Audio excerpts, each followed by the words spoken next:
The media loves to portray us as property investors as greedy landlords. Politicians use us as scapegoats for the housing crisis. And some believe that we're locking out first home buyers out of the market. The other interesting fact, and I know you know it from the many investors that you look after, 10% of renters are also property investors themselves, what we call rentvestors. A lot of people are renting by choice, which means some, not necessarily out of necessity, they can't afford it, which means that somebody has to provide the accommodation for them. Property investors pay up to, could be $40 billion a year in taxes. So we're not rorting the system, Jared, we're funding the system. They say it takes 8 years for a first home buyer to buy an affordable property. What they talk about is average income and average or medium property prices. This is where I'm going to annoy some people, that maybe a first home buyer shouldn't expect to be buying a median price property as their first property. Why should they be able to afford the property it took their parents 20, 30 years to be able to afford? Welcome to Perth Property Insider, where you will learn how to grow your wealth and improve your life using Perth property. Our show is brought to you by Investors Edge Real Estate, the highly rated and award-winning property management, sales and buyers agency servicing the whole of Perth. Now, here's your host, Jared Mann. So today, I've got my good friend Michael Yardney from Metropole Property Strategists on the show, and him and I have been speaking about our client bases and all the property investors that we serve. And when we look in the news and the media, and it seems like politics at the moment, property investors have become the punching bag, Michael. And I thought we'd get on, have a chat and open up the reality of who are property investors, what role is it playing in our overall economy, and share some of these insights to break those stereotypes that are being put out there. Thanks for asking me to come back, Jared, and I agree with you. The media loves to portray us as property investors as greedy landlords. Politicians use us as scapegoats for the housing crisis. And some believe that we're locking out first home buyers out of the market. In fact, I've been in property for 5 decades, or more than that now, Jared, and I've never seen as much of an us and them mentality with investors on the one side and renters and first home buyers on the other side. And while I believe that's a flawed narrative, I actually don't think it's good for Australians to feel that way, because what's often forgotten in my mind is the property investors aren't the villains. We're actually a critical part of the housing solution, Jared. Well, it's very divisive, isn't it, Michael? And, it almost feels like some of the American us versus them politics is creeping into Australia, and it's almost been centered around the whole housing hot basket at the moment. Sure. Well, there's affordability issues, there's a shortage of properties, and somebody's got to be blamed for this. And it's actually related to quite a number of decades of insufficient building and various government policies. And yes, we're bringing in more migrants, but we need those to replace the retiring baby boomers or the millennials going on maternity leave to do the jobs that many Australians don't want to do. So in Australia, housing is partly a public issue and partly a private service. Overseas, the governments provide a lot of housing. In Australia, in fact, the government provides a very, very small percentage of it. In particular, it's social housing, and they rely on ordinary Australians, mums and dads, who serve a role as small businesses. They run a small business providing long-term accommodation for Australians, because not everybody who rents wants to, or at this stage in their life can afford to own a home, Jared. That's definitely what we're seeing with our renters, Michael. And if you went and forced every one of them to own a home, many would say, no, not for me. Well, interestingly, a recent study by the AHURI, Australian Housing Research Institute, which is a government body, found that a lot of renters don't ever think they're going to own a home, and many of them don't particularly want to at this stage of their life. Many of them renting because it's a temporary stopgap. They've either come to Australia, sometimes as students, sometimes as long-term migrants, and they're finding their feet. They've got to work out where they are. Some have left home and are not ready to put down their roots yet. They're not sure where they want to live. Others have gone through divorce or just got married.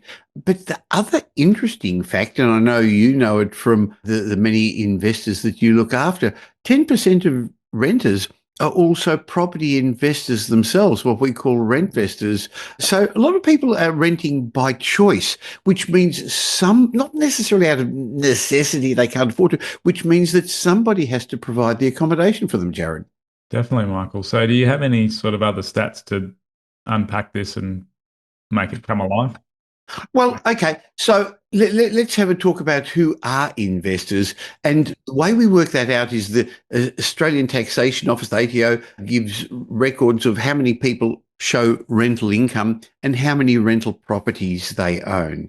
And for the last years that this was released by the ATO, 71.48% of investors only own one property. So and 18.86% own two properties. So something like 92% of investors only own one or two properties. Now, that's a totally different discussion. Why do they only get to that point? And maybe they've made mistakes, they bought the wrong properties. But that's a different discussion. The answer is that most are not greedy landlords, property moguls.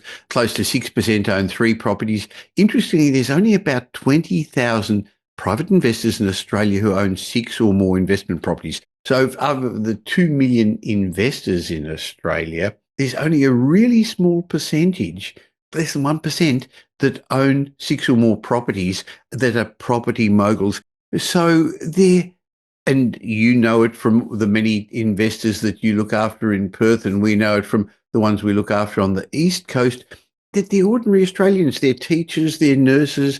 Yes, there's some professionals and there's some high net worth individuals, but interestingly, many of them only own a small number of properties as well. So property investors in Australia are providing a service that the government isn't.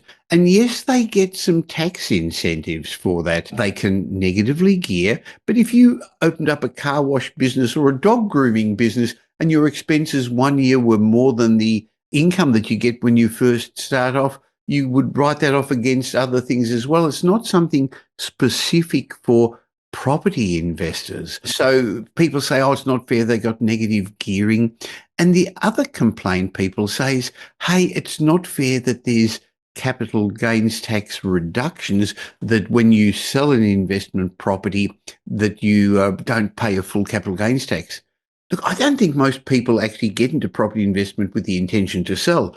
A lot do because sometimes it doesn't work out. Their circumstances change. They've made mistakes. But in fact, the best people who get the capital gains tax exemptions are homeowners. They don't pay any capital gains tax at all. But nobody ever complains that, hey, I've just upgraded my home. This is my third home. I started an apartment. And then when I had a family, I moved into a bigger house. And now that the family's grown up, I've got my third home. And each time I upgrade, when the value of my property in Perth's gone up and up and up, and I haven't had to pay any capital gains tax. No one ever complains about that. No. Well, I think even if the government tried to put a 15% tax or any kind of tax on the upgrading of homes, they wouldn't be getting re-elected. So it's a pretty tough one to sell to the public, I imagine. Yes. So I guess what I'm saying is, unlike in many other countries where the government takes the lead in providing rental accommodation, it's mums and dad investors who carry the burden. And I'm calling it a burden because it's not always easy. There are financial problems. Insurance goes up, land tax in Victoria in particular, but in all states, the investors are being seen as an ATM and they're being taxed. And there's a shortfall of people owning investment properties at the moment. We know that because vacancy rates are very, very low. In the last boom in 2016, 17, a lot of overseas investors bought all those off the plan properties, the high rise towers that were being built. There's very few foreign investors at the moment. Well, they can't buy at the moment, can they? Yeah. So at the moment, it's Australians making a business decision to provide a service that the population needs because we need a stable housing market. So in my mind, stop picking on them. So what I'd like to maybe share, if I could, is what I see investors do to help contribute to the community. Could I do that? Yeah, that'd be great. Because, yes, apart from providing accommodation, then also paying an enormous amount of tax. And I'm not just talking about income tax. There's about 2.2 million property investors in Australia. And I actually did some homework and did some research, and it's a little bit hard to get it exactly right. But in ballpark figures, for federal taxes, investors declare over $53 billion in gross rental income each year. And yes, they get tax deductions, they write off depreciation and other things, but it still gives them, the government, a federal tax income tax of $3.5 to $4 billion. So lots of property investors claim negative gearing, but many don't. So there's $3-4 billion worth of rental income. And yes, there are capital gains tax exemptions, but having said that, it's thought that there's somewhere between 5 and 6 billion with a B dollars of money coming into the federal coffers from capital gains tax when investors sell their properties. So that's federally. I never realised there, Michael, that just the ratios of 3.5 to 4 billion in the income side and 5 to 6 billion in the capital gains tax side. So still quite a lot of it, almost double on the capital gains tax side. So Now, I know you're into AI, so am I. So I actually asked ChatGPT to do this, and it went out and looked at a whole lot of government and other websites to get this information. And it's not, the ATO does provide certain information. And even if the figures are slightly out, they're still enormous, aren't they? they're very big. Yeah. And then on the state side, well, stamp duty, that's paid up front when people buy properties. It varies a little bit, but somewhere between 4 to 6% of the price of the property. And I've heard that around 30% of all property transactions are owned by property investors. So sure, home buyers pay stamp duty, even though there are some first home buyer stamp duty exemptions. But investors are paying somewhere between 10 and $14 billion of stamp duty each year. Yeah, that's staggering. Wow. When we look at that's double the capital gains tax that's getting paid and more than the entire tax base on income and capital gains tax. So wow, no wonder the states are hanging on to their stamp duty like it's one of their main revenue sources because it probably It is. is a huge revenue source for the states. And some states, like Western Australia, where a lot of your listeners are at the moment, have experienced a significant property boom. So it's not just the percentage, but the fact that the end value of every property has gone up. So therefore, stamp duty goes up even more. And it provides a very significant, and I've heard somewhere between 25 and 30% of state government revenue. So there's no way that the states are going to want to get rid of that in the short term. Hey, it doesn't stop there though, Jared, because then the states get you for land tax. Well, for investors, not for homeowners, and they pay that annually. And that probably brings in about another $15 billion. And that's almost entirely from landlords. So what I'm saying is, yes, as property investors, we provide a service, and yes, we get some tax concessions. But on the other hand, don't spend so much time throwing rocks at the property investors when they're putting so much more money into the system. And then there's the local taxes, the council rates. Every investment property is subject to council rates. I don't know, that varies somewhere between, depends upon the value of your property, 1,500 even up to 4,000, I should say, dollars a year. That means investors contribute another, I don't know, 5, 6, 7, $8 billion annually to local governments. And then there's the GST. Now, with this GST on new property purchases, and if you're running a property investment business and you buy a new property, the builder has to pay GST, so do you. But it's hard to pin down exactly how much. But investors and developers contribute somewhere between $2 and $4 billion annually, because a lot of the things we pay, when you pay for a plumber or a painter or other things, there's GST as well. So putting all this together, property investors pay up to, could be $40 billion a year in taxes. So we're not rorting the system, Jared, we're funding the system. Hmm. Wow, I've never seen it broken down like that. So And more than that, we're contributing then, I guess, to the hospitals, to the schools, to the roads, to the local infrastructure, to social services. And at the same time, yes, we're housing a third of the country. Yeah, well, certainly different when you put it that way.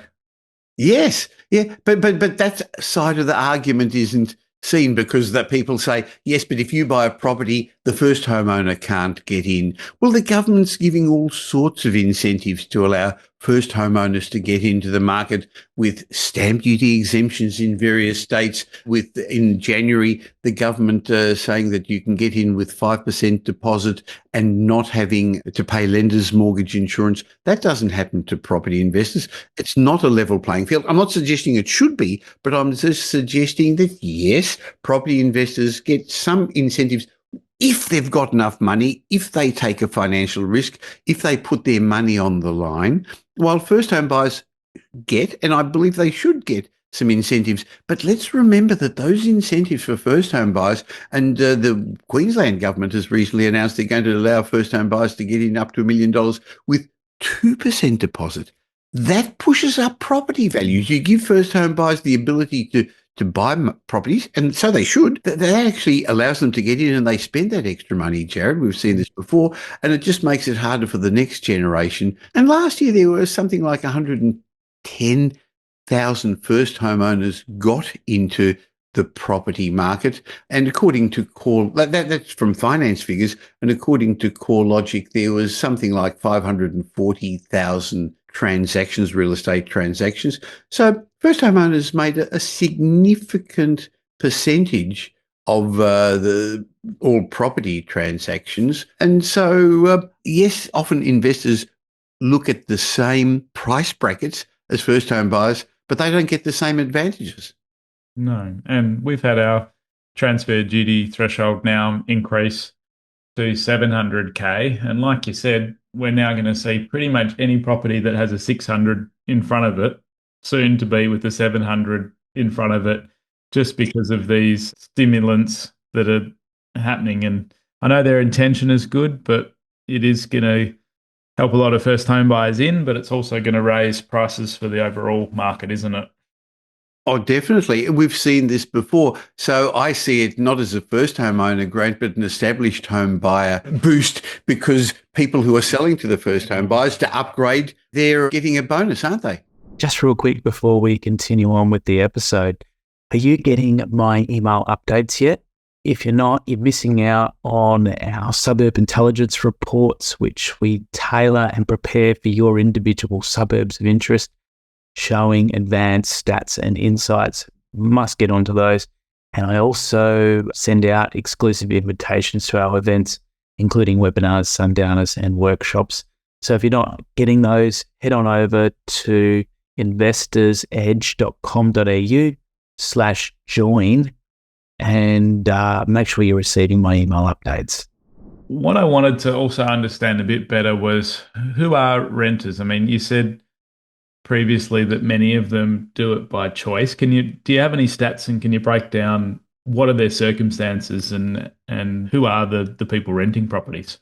Well, according to that study I mentioned a while ago, the AHURI, they showed that 45% of those renting at the moment couldn't afford to buy anything appropriate. And we understand that because it's become more difficult. They actually didn't have enough deposit, or they didn't have the serviceability, or they couldn't find anything suitable. Interestingly, and I know I'm going to annoy somebody by what I'm about to say, but a lot of these criteria that at the moment they say it takes 8 years for a first home buyer to buy an affordable property, what they talk about is average income and average or median property prices, when I'd be suggesting, and this is where I'm going to annoy some people, that maybe a first home buyer shouldn't expect to be buying a median price property as their first property. Why should they, and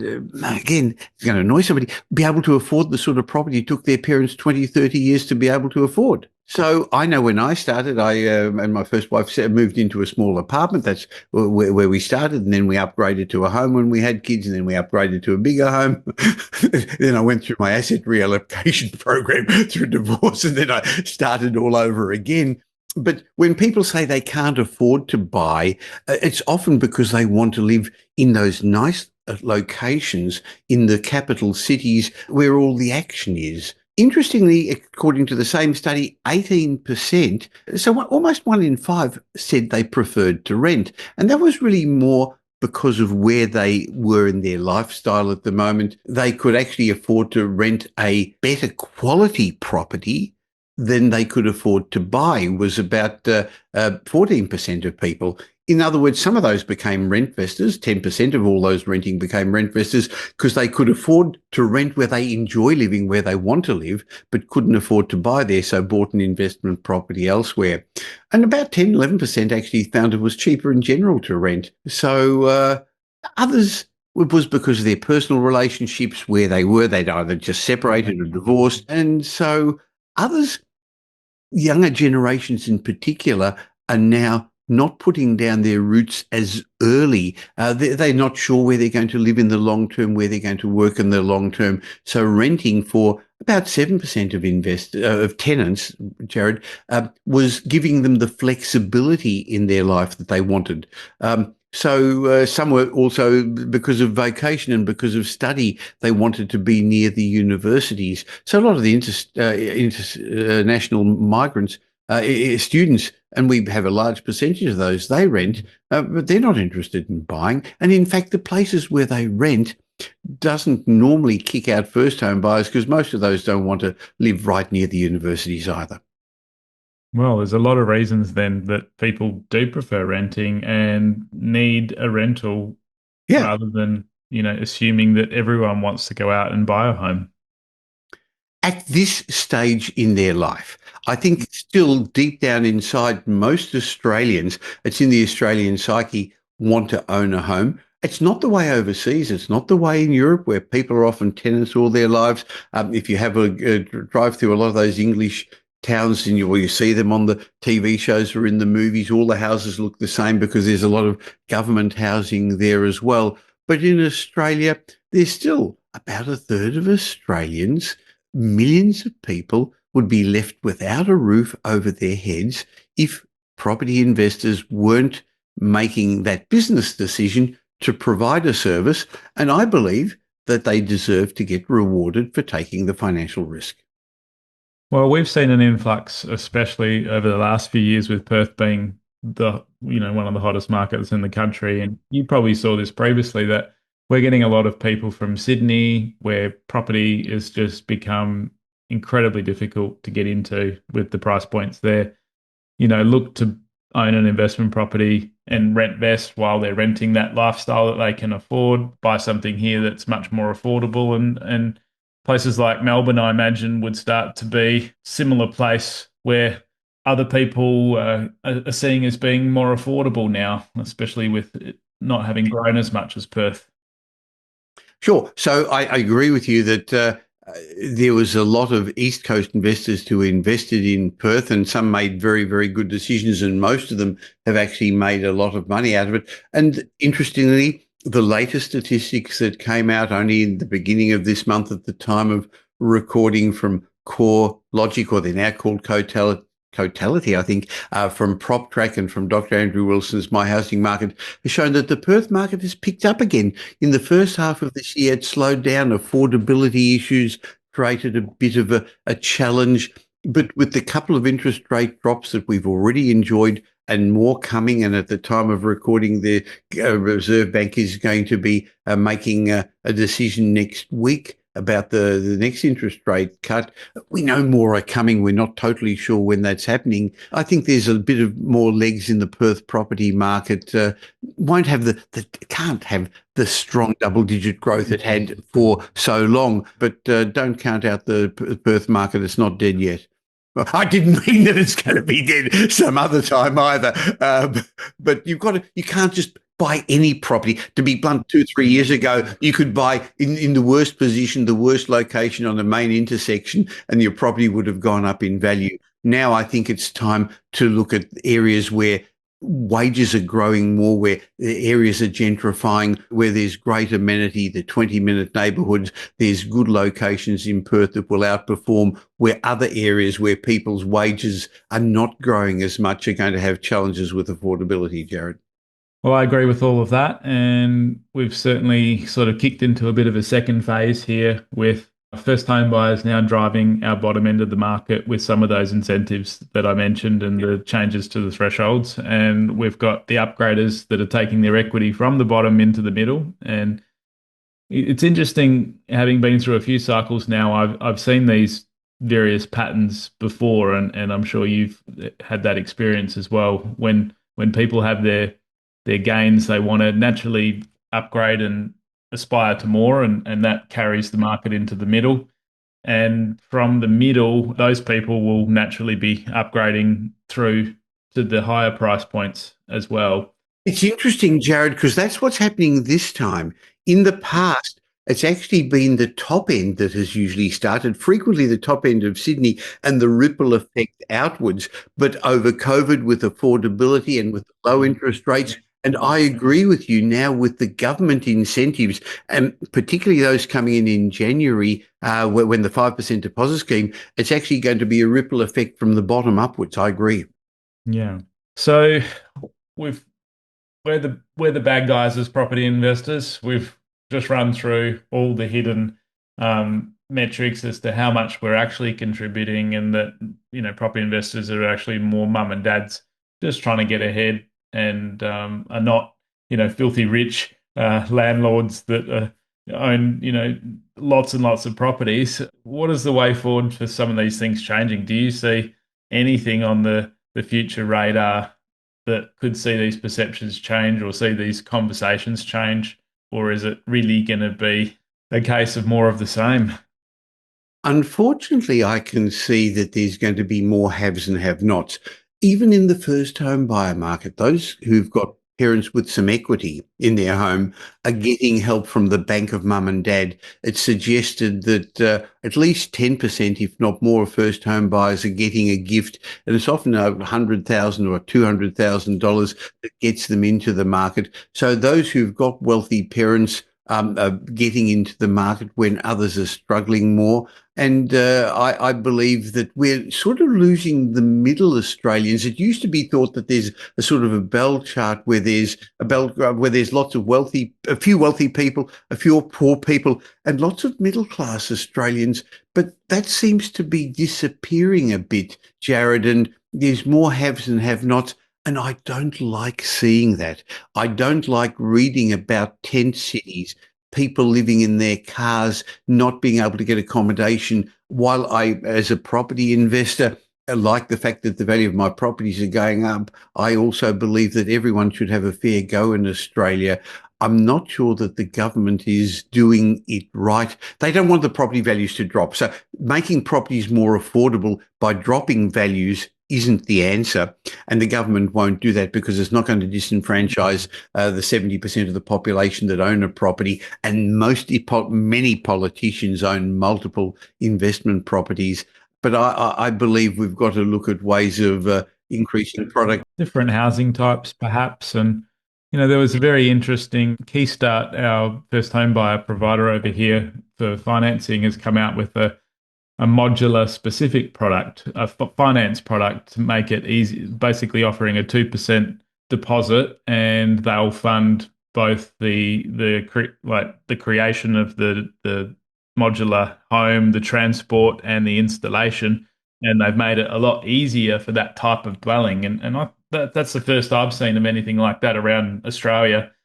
And again, that could really help a lot of first home buyers of a different type of housing and greater speed to get it done, so they don't have to have that carrying the loan interest along the way while they're building. And hopefully, if we can get a bit of competition in that sector, there could be a decrease in price and offer that other form of housing. But I think it also comes down to expectations and what people are prepared to start at, and having a bit of not trying to start at the median level and looking at these alternative housing types. But Well, the government's also brought in build to rent. In other words, encouraging corporations, local and overseas, to build properties, and they're going to get tax advantages.